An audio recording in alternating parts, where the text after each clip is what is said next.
12th class students, welcome again. We will today we will today try to uh, learn and understand the remaining part of the chapter going places, as we have it of its introductory part. We have read about it, learned about it in the before some days. Now I have already told you that the characters that are here, they are Sophia. She is the protagonist or the main character of the story, and then there are minor characters or characters which also two part, but their role is very minor. Jansi, and you know that she is the close friend. She is close friend of Sophia and very practical about their status. But she is a gossip. Gossip means one who often talks about the people or insignificant things with other people and narrate unimportant things to other people, and that very person is called gossip, and she is gossip according to Sophie. Sophie considers her a gossip. And then there is one more character. I have already introduced them.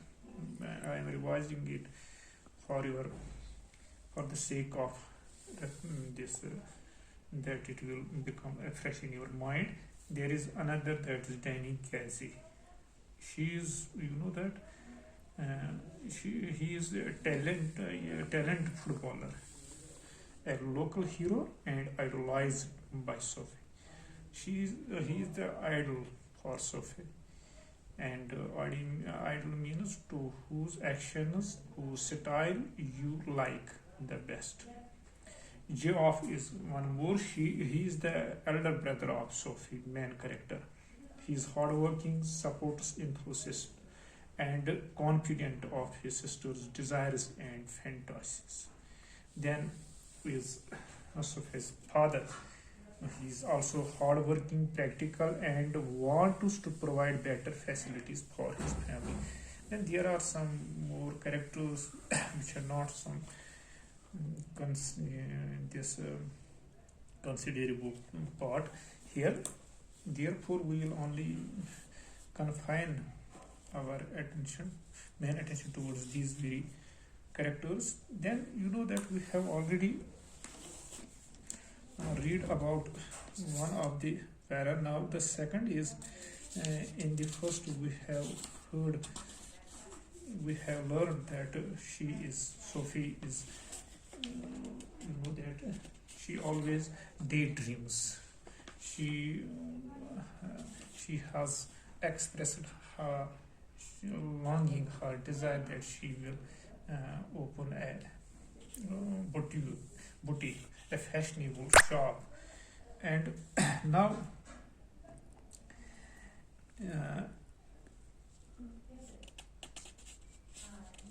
we will learn when they reached Sophia's Street. Jansi said, "It is only a few months away now, so you really should be sensible. They don't pay well for shop work. You know that. Your dad would never allow it. Or an actress now, there is real money in that. Yes, and I could maybe have the boutique on the side. Actresses don't work full time, do they? Anyway, that or fashion designer, or something a bit sophisticated." And she turned in through the open street door, leaving John standing in the rain.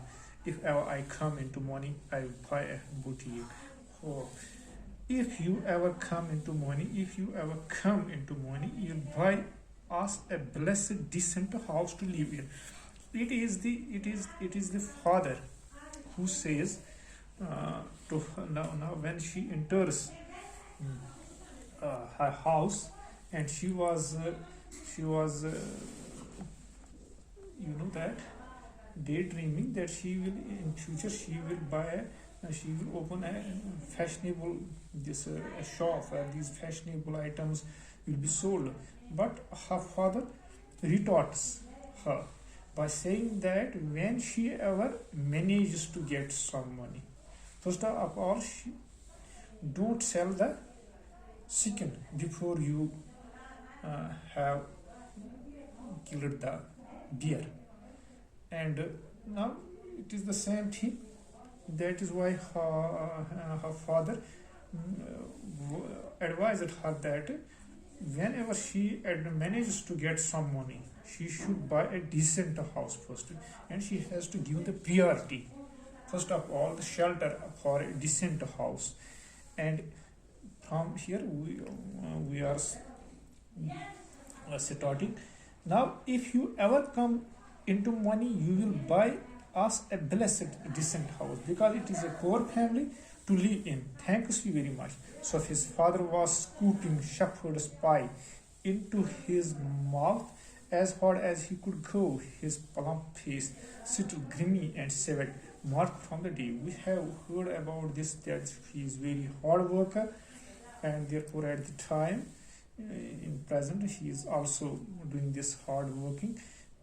She thinks money grows on trees, don't she, Dad? Said little Drake, hanging on the back of his mother's chair. Now, her brother, that is Deck, little brother, I mean, he also mocks her. He mocks her, he ridicules her, and says that she thinks that her sister thinks that the money grows on trees. That she does not think that where this will come, this money.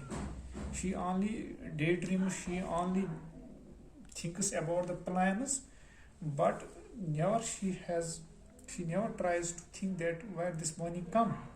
These are not the things that grow on trees. And it is, you know, that it is a mocking statement from her brother. She thinks money grows on trees, don't she, Dad?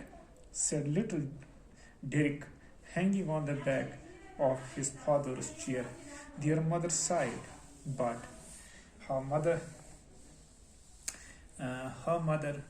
that is Sophia's mother, has breathed a sigh, has a sigh, because she has felt pity over her daughter. You know that stooped over the sink.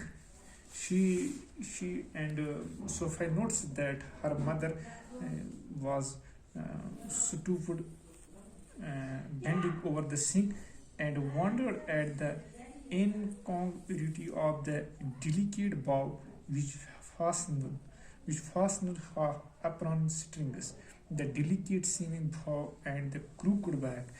The evening had already black in the windows, and the small room was steamy from the stove and cluttered with the heavy breathing man in his vest at the table and the dirty washing piled up in the corner. Sophia felt a tightening in her throat. She went to look for her brother Joe. Now the surrounding, the the setting of the room where she was with her, that she was sitting with her other family members, not support what is in her mind, and environment does not seem conducive for the realization of her dreams. She notices her mother bending over the sink. Her back has become somewhat, bowed with the burden of household work. Their small house is steamy from the stove and dirty dishes. Means those clothes that are used to clean your hands after meal, or clean utensils. These are called dishes, and they were dirty. You know that in poor families these things are common, and they are piled up in the corner. And seeing these things, she feels tightening because she wishes to realize her dreams, but the environment, but the immediate, surrounding opposes this, and that is why she feels tightening in her throat. She was very disappointed, and she goes to look for her brother Joe. Thank you.